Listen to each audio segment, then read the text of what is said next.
Hola, ¿qué tal chicos y chicas del ciclo anual UNI? Yo soy la profesora Elida Termeño del curso de Geografía y en esta ocasión vamos a hacer el tema de recursos naturales. Vamos a empezar la parte teórica. Bueno, como tú recordarás de colegio, el tema recursos naturales es un tema relativamente sencillo, ¿ya? Y lo vamos a ver en el transcurso del video. Objetivos del tema del día de hoy es conocer la importancia de los recursos naturales. Asimismo, identificar los criterios de clasificación de los recursos naturales, ¿ya? El contenido temático va a contener 4 puntos. La primera parte es la introducción al tema. La segunda parte va a ser la definición y clasificación, cómo se clasifican los recursos naturales. Vamos a hablar luego de los recursos naturales, de los principales recursos naturales, asimismo de las características y de los principales recursos no renovables. Muy bien, empezamos con esta introducción. Recuerda que el tema es recursos naturales, ¿ya? Muy bien. Aquí tenemos una señorita que se está preguntando, ¿has escuchado hablar sobre la hoja de coca? Creo que sí, ¿no? Todos nosotros de alguna u otra manera hemos visto por la televisión, hemos escuchado, bueno, o si tenemos familiares en la sierra, hemos escuchado de la hoja de coca, ¿no? La hoja de coca es una planta típica de la selva, y que es importante porque se le conoce porque ayuda a soportar el frío, el hambre y el cansancio, ¿no? Sabemos que los peruanos ya desde épocas antiguas, épocas inmemoriales, usaban la hoja de coca para recargarse de energía y de esa manera poder aguantar las bajas temperaturas, las fuertes horas de trabajo, ¿no? Y asimismo calmar el hambre. Tal vez tienes un familiar en la zona andina, un abuelito, por ahí un tío, que todavía sigue con esta práctica ancestral, ¿no? Lo cual obviamente no tiene nada de malo. Aquí tenemos, por ejemplo, ¿qué beneficios provee la hoja de coca? Bueno, sabemos que la hoja de coca tiene muchos beneficios, pero también hay personas que lo usan de forma ilegal, ¿no? Por ejemplo, para producir la cocaína, que es obviamente una sustancia adictiva, por eso que se lucha contra la producción ilegal de hoja de coca para abastecer a los narcotraficantes, ¿no? Pero si hablamos de ventajas o beneficios, porque justamente acá dice qué beneficios, tenemos por ejemplo que la hoja de coca, ¿no? La hoja de coca es un gran analgésico, ¿no? Nos permite calmar el dolor, por ejemplo, ¿no? Aquellos que han viajado a la sierra habrán tomado su mate de hoja de coca o habrán chupado su caramelito de hoja de coca, ¿no? También es muy bueno para soportar y evitar el soroche, ese malestar que uno siente aire en zonas pues de altura, ¿ya? Acelera la digestión, o sea, aquellos que tienen una digestión lenta, pesada, ¿no? Es muy bueno consultar al doctor, que también la hoja de coca, por ejemplo, te podría ayudar, ¿no? Te permite, es usado en el tratamiento de úlceras, ¿no? O sea, heridas en el estómago y gastritis también, ¿no?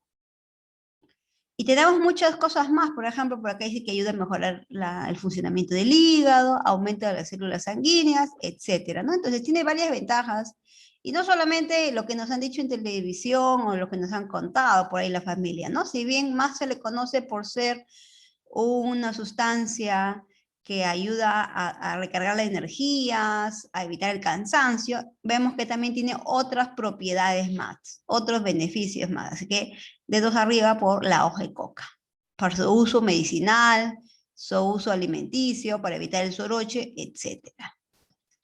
Y recuerda que la hoja de coca es una plantita que crece de forma natural, ¿no? En la selva alta también hay muchas personas que lo siembran justamente para los ritos religiosos, para chacharla, ¿no? O para el consumo personal, lo cual en pequeñas cantidades pues está permitido. Incluso se puede conseguir, ¿no? Cuando uno va al mercado hay zonas donde venden plantas medicinales y ahí también venden, ¿no? La hojita de coca. Muy bien, recursos naturales. ¿Qué es un recurso natural? Un recurso natural, chico chica, se define a todo aquel elemento que ha sido creado por la naturaleza, hablamos del aire, de las rocas, de los animales, ¿no? Que los seres humanos lo usamos de alguna manera y al usarlo satisfacemos una necesidad, ¿ya? Todo aquel elemento que ha sido creado por la naturaleza y que es posible de ser aprovechado directamente por el hombre, De esta manera satisfaces nuestras necesidades, ¿no? Se dice que los recursos naturales es la base de la economía, ¿ya? De las diferentes sociedades. De su buen uso, de usar bien el agua, los suelos, los animales, va a depender la sostenibilidad, o sea que en el tiempo, ¿no?, se mantengan las actividades económicas, o incluso la alimentación humana. ¿Cómo se clasifican los recursos naturales? Hay dos criterios, ¿ya? El primero es el más sencillo, en la cual clasifica los recursos según su origen, o sea, dependiendo a qué grupo pertenecen. Por ejemplo, están los recursos naturales de origen animal, en la cual estarán, pues, obviamente todos los animales, estará el paiche, estará la lisa, estará los monos, nuestras vicuñas, por ejemplo, el perro, ¿no? Todos aquellos que son considerados animales, no importa si son animales domésticos o animales salvajes, simplemente que sean animales, irán al reino animalía, ¿no? Al reino animal. Luego tenemos el reino vegetal, todas las plantas, desde la hojita de coca hasta la papa, la sábila, que se ha vuelto tan famosa, el sauco, las fresas, por ejemplo, ¿no?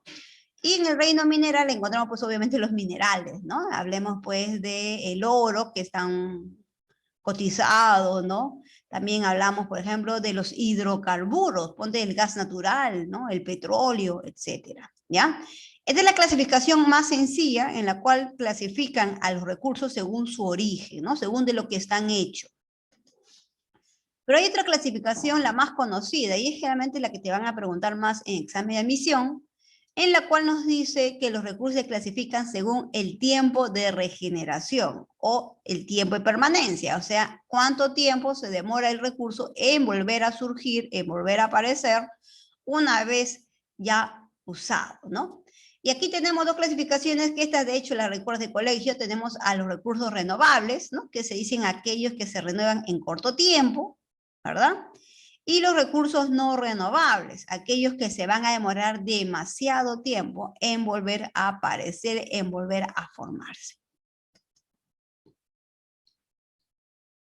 Respecto a los recursos naturales, recuerda, ¿no?, que a los recursos naturales se le llaman así porque se regeneran en corto tiempo. Hablamos de horas, ¿no? Por ejemplo, pueden ser las bacterias, ¿no? Pueden ser en días, semanas, meses, por ejemplo, un gato, un perro, ¿no? Un cuy, por ejemplo, para que tenga sus crías, su descendencia, se demorará promedio, pues, ¿qué? 3, 4 meses. La papa también, ¿no? La papa no demora mucho en crecer.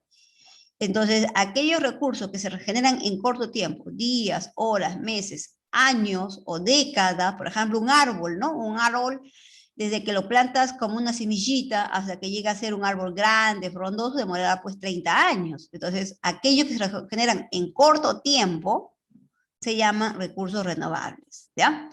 Los recursos renovables tienen la capacidad de regenerarse, ¿no? Ya sea a través de la reproducción, o sea, a través de la descendencia, en el caso de las plantas, ¿no? Las plantas se regeneran con sus frutos, ¿no? Y los animales se regeneran con sus crías. Entonces, las plantas sería la flora, los animales, obviamente, la fauna. Pero también hay recursos que se regeneran, ¿no? Por ejemplo, el suelo, el agua, ¿no? Y acá también van a estar los recursos ilimitados, ¿no? O sea, las energías alternativas, la energía solar, la energía mareomotriz. Por ejemplo, acá vemos, ¿no?, cómo el hombre aprovecha la fuerza en las mareas, ¿no?, para generar electricidad, ¿ya? La energía eólica, etcétera. Entonces, estamos recordando aquellos que se habían olvidado. Recursos renovables son aquellos que se regeneran en corto tiempo, en poco tiempo. Tú, como individuo, lo vas a poder ver, ¿no? Tú ves cuando crece una planta, tú ves cuando un animal tiene sus crías, una vaca, por ejemplo, ¿no? Las ballenas, etcétera. Un elefante. Entonces, como se regeneran a través de sus crías, son recursos renovables, ¿ya? Dentro de los renovables tenemos a las plantas, la flora, los animales, el agua, el suelo, la energía alternativas o ilimitadas, también le llaman algunos, ¿no? La energía solar, etcétera, ¿ya? Si hablamos del agua, bueno, cuando uno piensa en agua, agua es vida, ¿no? Porque gran parte de los seres vivos han surgido y necesitamos agua para vivir. Los seres humanos necesitamos beber por lo menos mínimo, se dice 2 litros de agua al día, ¿verdad? Entonces, el agua es un elemento fundamental para el desarrollo de la vida. Y no solamente para el desarrollo y surgimiento de la vida, también para su mantención, ¿no? Nosotros no podemos vivir mucho tiempo sin tomar agua, lo mismo pasa con los animales, por ejemplo, ¿no? Y permite el desarrollo de actividades económicas. Por ejemplo, gracias al agua puedes hacer la agricultura, gracias al agua puedes criar ganado, puedes darle de beber agua a los animales, puedes generar energía eléctrica, ¿no? Entonces la industria hidroenergética también, o la industria de las bebidas, ponte la Coca-Cola, la San Mateo, la San Luis, ¿no? También utilizan el agua como fuente para actividades económicas. Ahora, el agua es un recurso que se regenera mediante el ciclo hidrológico. El ciclo hidrológico o el ciclo del agua, también le llama, ¿ya? Que la UNI generalmente ha preguntado, y el ciclo del agua consta de 4 fases principales, ¿no? Yo entiendo que tal vez tú que vienes de un colegio particular, o en tu colegio te han dicho que el ciclo del agua tiene hasta 7 fases, pero ten en cuenta que la UNI considera solamente 4 fases, ¿ya? La primera fase es la fase de la evaporación. Podríamos decir que con esta arranca prácticamente, ¿no? En la evaporación, debido a las altas temperaturas, al fuerte calor, el agua de los ríos, el agua de los mares, el agua de los océanos se va a evaporar. O sea, va a pasar de estado líquido a estado gaseoso. Entonces, esa es la primera fase, la fase de la evaporación, ¿no? Entonces, las microscópicas gotitas de agua van a estar flotando en el aire, ¿no? Y con el tiempo, esas gotitas de agua se van a condensar. Y al condensarse van a formar las nubecitas, cualquier tipo de nube, ¿no? Entonces, las nubes, el vapor de agua cuando se condensa, forma nubes. La condensación es la segunda fase. Esa nube tiene agua contenida en su interior. Esa nube podrá ser arrastrada por el viento a zonas más alejadas, más altas, más frías, en la cual ese cambio de temperatura va a obligar a que la nube bote el agua contenida, ¿no? Y empieza a precipitar. La tercera fase, la precipitación. O sea que el agua contenida en la nube empieza a caer, ya sea en estado sólido, ponte en forma de nieve, granizo, o en estado líquido, como vemos aquí, ¿no? En forma de garúa, o también en forma de lluvia. Entonces, acá está precipitando, está cayendo lluvia, esa lluvia alimentará el río, ¿ves? Que llevará el agua al lago, o también puede pasar que la lluvia caiga al suelo, y como el suelo es muy poroso, es muy permeable, parte del agua de la lluvia se va a filtrar al interior, acumulándose en el subsuelo. Cuando el agua se filtra en el suelo, cuando el agua se filtra donde las rocas, hablamos de la cuarta fase, que es la filtración, ¿ya? Entonces, el ciclo del agua tiene 4 fases. La primera, la evaporación. El agua pasa a estado gaseoso. La segunda fase, la condensación. Se forman nubes. La tercera fase, precipitación. Las nubes botan el agua contenida.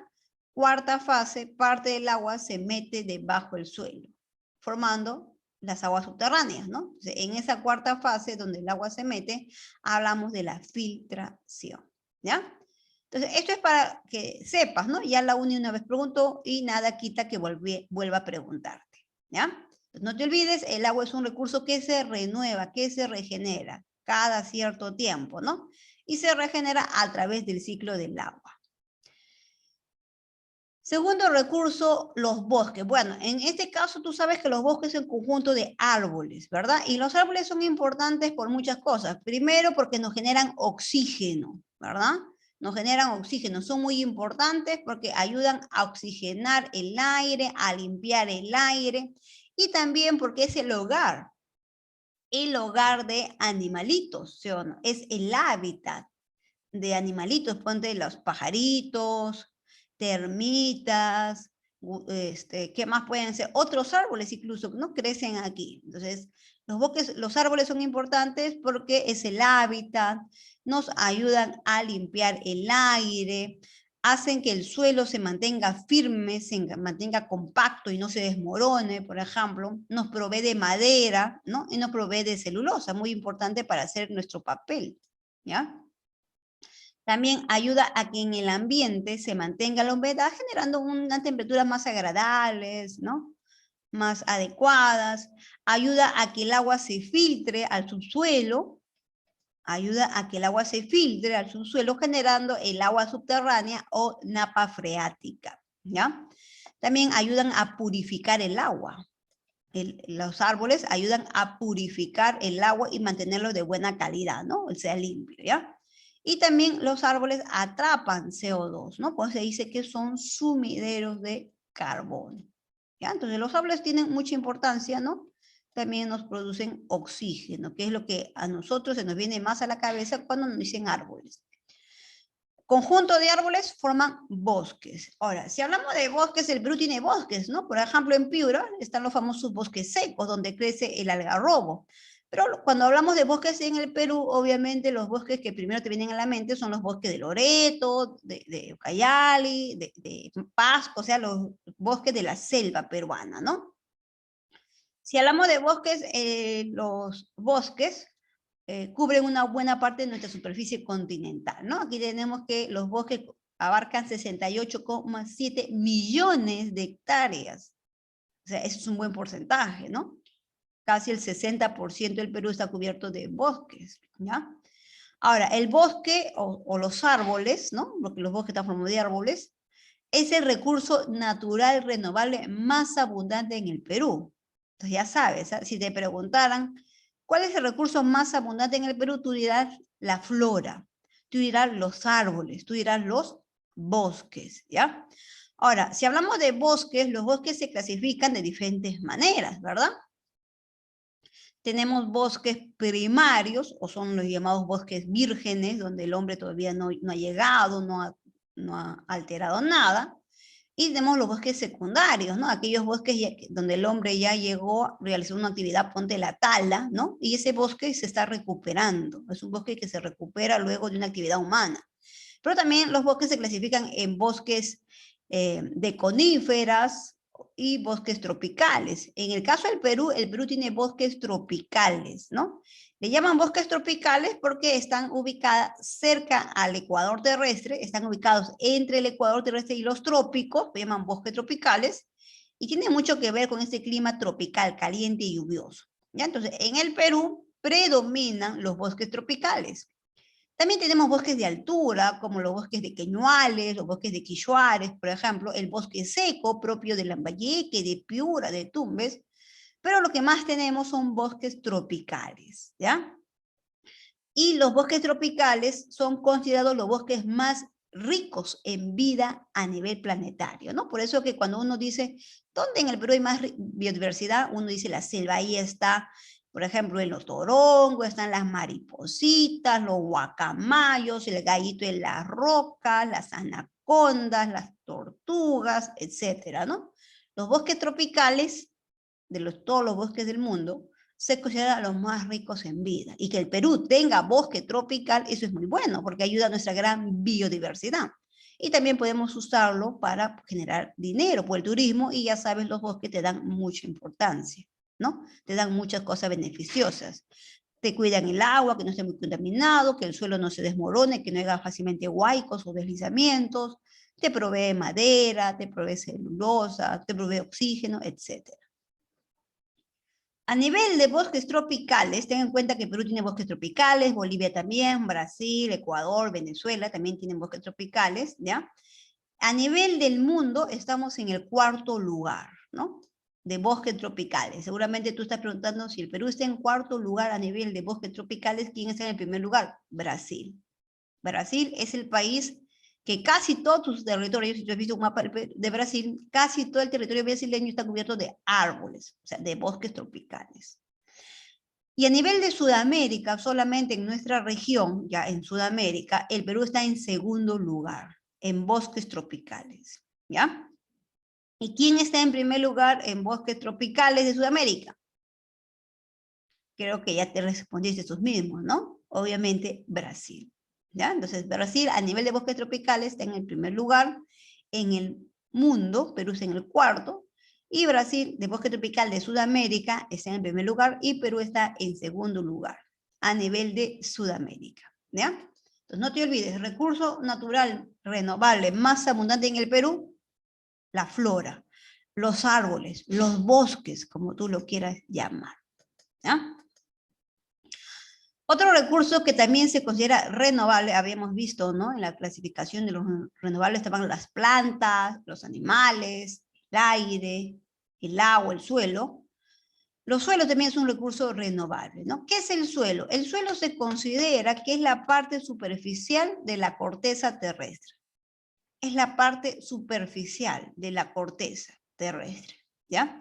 ¿Cómo se forma el suelo? El suelo se forma por la destrucción, meteorización, le llaman en el lenguaje técnico, de las rocas, al estar influenciadas al medio ambiente, al calor, a las lluvias, incluso los seres vivos, ¿no? Las plantas también ayudan a meteorizar, ayudan a destruir, ayudan a romper las rocas, y de esa manera se va formando el suelo, ¿ya? Si hablamos de suelo, dice aquí, es el recurso más escaso, ojo con eso, ¿eh? Más escaso del Perú. El suelo agrícola, o sea, ese suelo que tiene bastante humus, que tiene bastante agua en su interior, que es bueno para la agricultura, para que crezcan cultivos, es el recurso más escaso en el Perú. Entonces, apunta ahí en tu cuadernito, ¿no?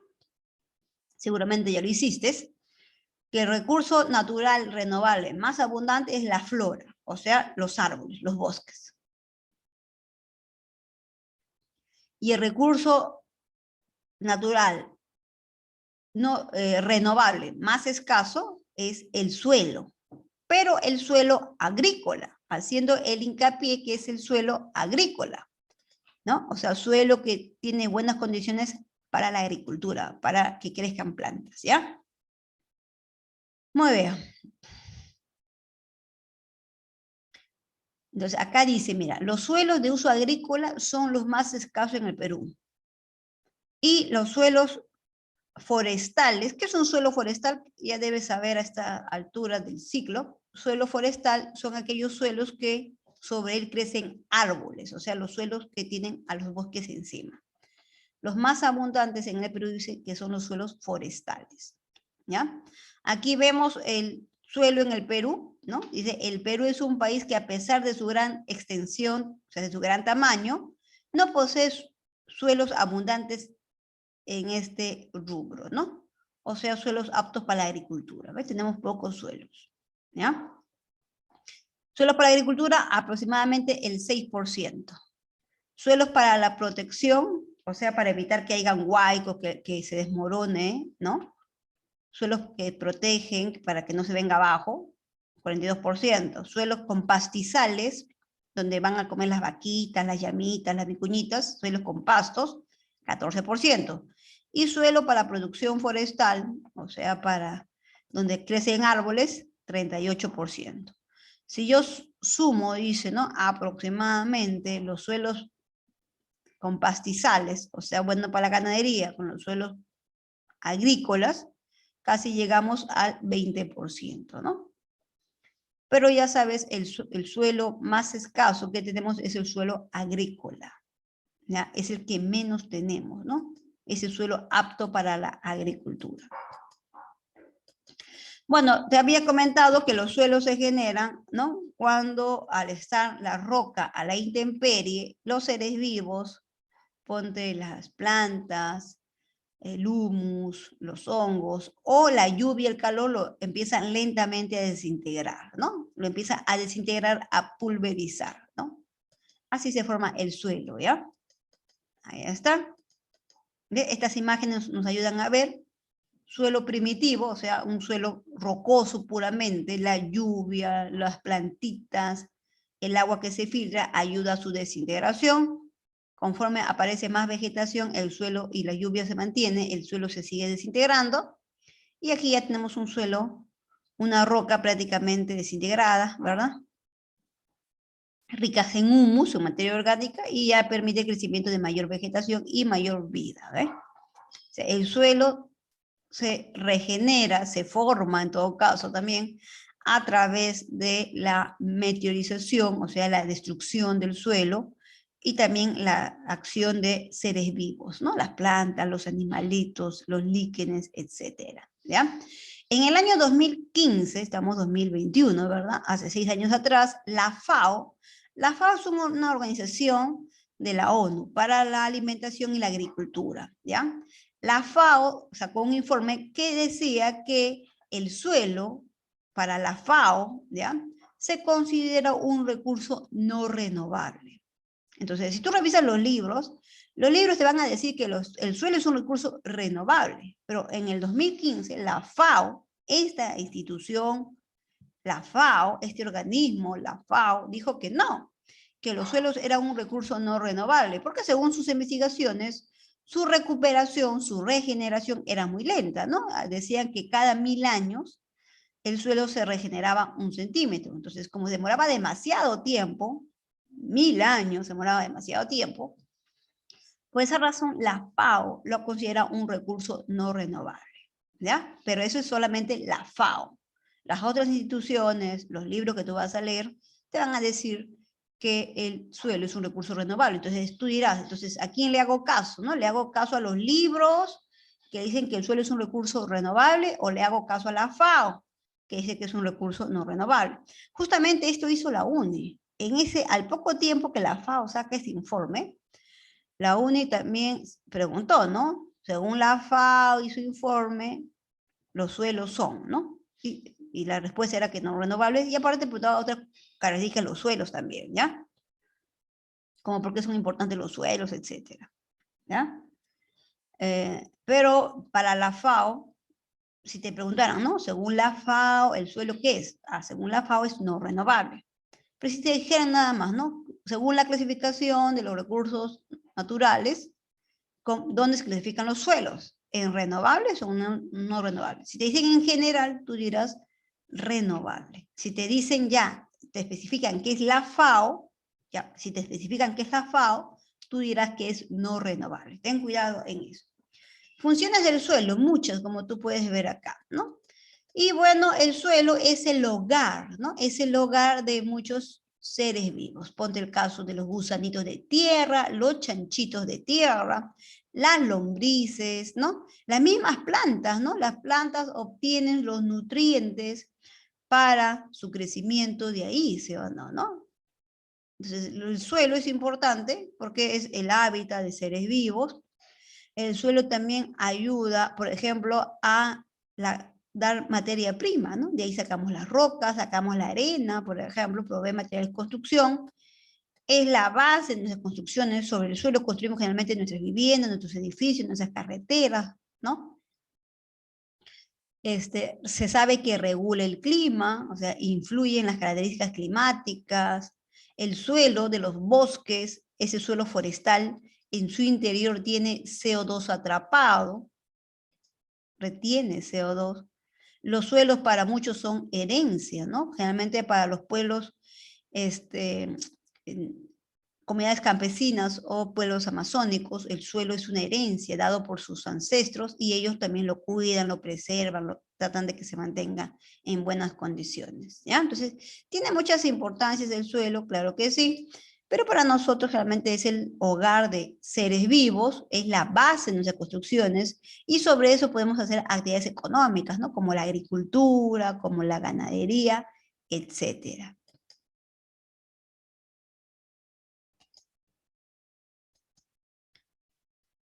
Recuerda que dentro de los recursos renovables también están los recursos inagotables o alternativos, ¿no?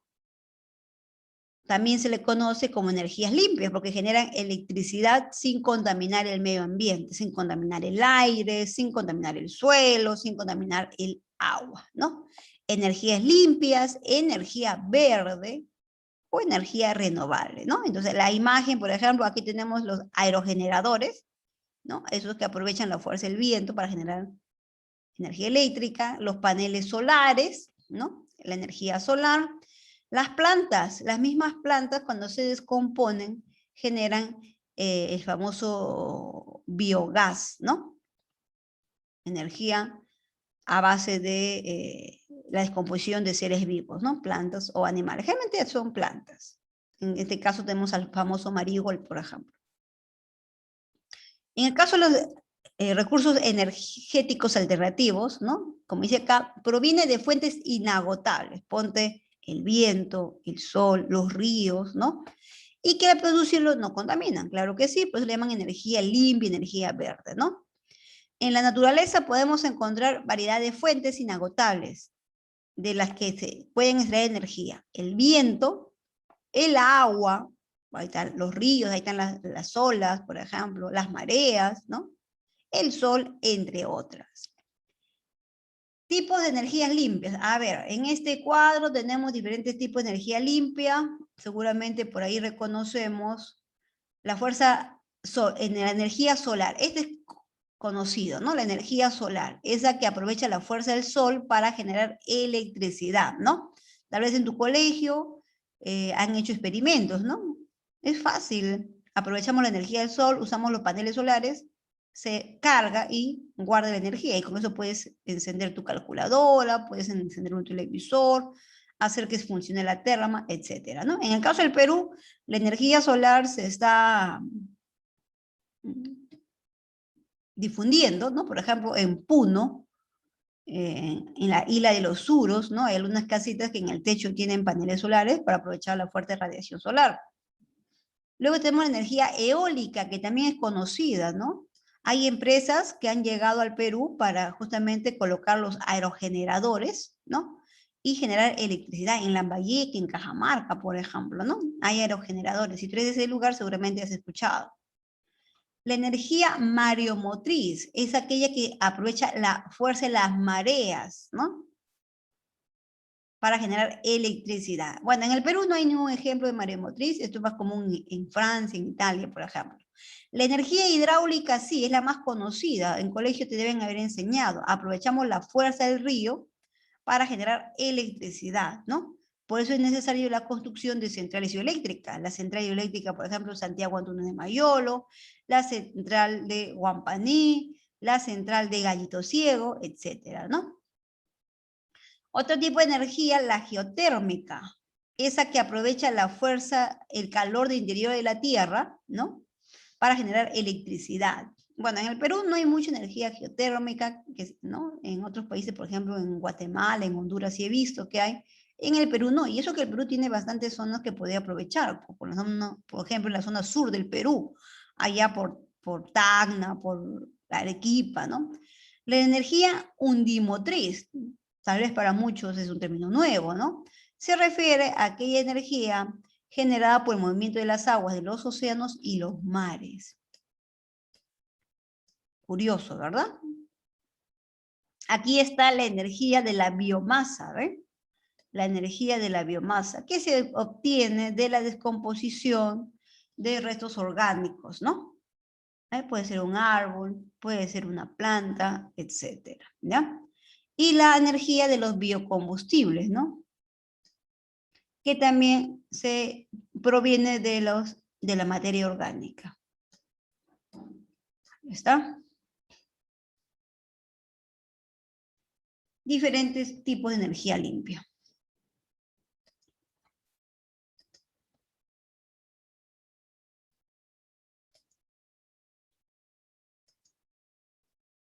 Y pasamos a los recursos no renovables. Bueno, los recursos no renovables, su mismo nombre nos dice, son aquellos recursos que se van a demorar demasiado tiempo, ¿no?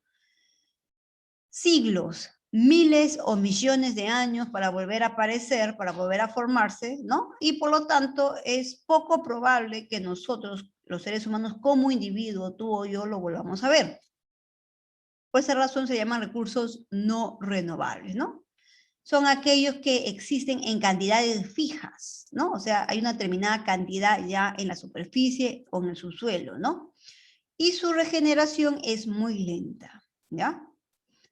Dentro de los recursos no renovables, ¿ya? Van a estar los minerales, cualquier tipo de mineral, el oro, la plata, el zinc, el plomo, el uranio, y los hidrocarburos, ¿ya? Como son recursos escasos, ¿no? Dice que vienen en pequeñas cantidades, su valor es mucho mayor, ¿no? Debido a la poca presencia de este recurso, su precio es muy alto. Y eso ayuda a generar un buen aporte al PBI, a la producción bruta interna de los países, ¿ya? Aquí tenemos, por ejemplo, el gas natural, bueno, o el gas, el petróleo y los minerales, ¿no? Los recursos no renovables como los minerales y los hidrocarburos, petróleo, gas y carbón, sirven de materia prima para la industria, ¿no? Provienen de restos orgánicos, el petróleo, el gas y el carbón, e inorgánicos, como el caso de los minerales, ¿no? Tienen alto precio en el mercado. Algunos generan energía, el caso del petróleo, el gas y el carbón, ¿no? Y para su extracción de estos recursos necesitamos energía, necesitamos tecnología, ¿no? Para sacar el oro, que está generalmente a mucha profundidad del suelo, o para sacar el petróleo también, ¿no? Tecnología. Bueno, dentro de los recursos no renovables están los minerales, ¿verdad? Ya sea mineral metálico, o sea, un buen conductor del calor y de electricidad, el cobre, el hierro, el oro, la plata, el platino, ¿no? El plomo, etcétera, ¿ya? Por ejemplo, el cobre es uno de los minerales más usados, ¿verdad? Por ser un buen conductor de la electricidad. Cuando tu papá ha destapado, por ejemplo, tu televisor, ¿no? Ahí has visto hilos de cobre. Y el plomo también, ¿no? Para fabricar tuberías, cuando a veces se vuela el plomo de la caja de energía eléctrica y te queda sin luz, hay que reemplazar por otro plomo también, porque es un buen conductor de electricidad. Y los minerales no metálicos, ¿no? Son aquellos que generalmente son de un color oscuro, o sea, no tienen un brillo muy resaltante, y son malos conductores de la electricidad, no conducen electricidad, ¿no? Pero igual son importantes porque podemos darle un uso. Por ejemplo, el caso del yeso. El yeso es un mineral no metálico y el yeso es usado en la industria de la construcción, ¿no? O el salitre, por ejemplo, ¿no? Que es utilizado para hacer los explosivos, pero también como fertilizantes, ¿no? Otros minerales no metálicos, la sal, esa sal que le echas al huevito frito también es un mineral, ¿no? Un mineral no metálico, por ejemplo, ¿no? ¿Qué más? Por ejemplo, el yodo, la pizarra, por ejemplo, ¿no? La caliza, etcétera, ¿ya? Entonces, cualquier tipo de mineral, ¿no? Ya sea metálico o no metálico, simplemente por el hecho de ser mineral, será un recurso no renovable. Y luego también tenemos a los hidrocarburos, ¿no? A estos combustibles, petróleo, gas y carbón, que se han generado por la descomposición de restos orgánicos. Pueden ser animales que fallecieron hace mucho tiempo o plantas, ¿no? Bosques, por ejemplo, que fueron sepultados por capas de arena, ¿no? Lo cual hizo que soportaran una gran presión y donde no hubo oxígeno, por lo tanto no se descompusieron, ¿no? No se oxidaron, sino que los microorganismos, como las bacterias, ayudaron a su formación, ¿no? Por eso que se dice que los hidrocarburos no se generan así fácilmente, tienen que haber ciertas condiciones de falta de oxígeno, mucha presión, ¿no? Y organismos que ayuden a su descomposición. En el caso del Perú, si hablamos de hidrocarburos, petróleo, gas y carbón, la mayor cantidad de hidrocarburos, petróleo y gas lo ubicamos en la selva. Si hablamos de petróleo, la zona de mayor producción de petróleo en el Perú es la zona de Loreto, ¿no? De ahí se extrae, ahí tenemos justamente, ¿no? La zona de San José de Salamuro. Si hablamos de gas natural, hablamos pues de Cusco, la selva alta de Cusco, la selva baja de Cusco, ¿no? La selva alta y baja de Cusco. Y también la zona de Ucayali, ¿eh? Y si hablamos del carbón, tenemos la zona de Pasco con Goyarisquisca. Entonces, los minerales, ya sea metálico, no metálico, y los hidrocarburos, petróleo, gas y carbón, son recursos no renovables. Se demoran muchísimo tiempo en volver a aparecer, pero se consideran pues muy valiosos en la industria, ¿no? Porque proveen energía, como los hidrocarburos, o también porque son buenos conductores de electricidad, como los minerales metálicos, ¿ya? Muy bien, y con eso finalizamos la parte teórica. Gracias por acompañarme hasta aquí, chico y chica. Espero que hayas recordado un poquito más sobre el tema de los recursos renovables y no renovables, ¿ya? No te olvides que tenemos la parte también práctica en la cual vamos a ver las preguntas dirigidas. Gracias, nos vemos pronto.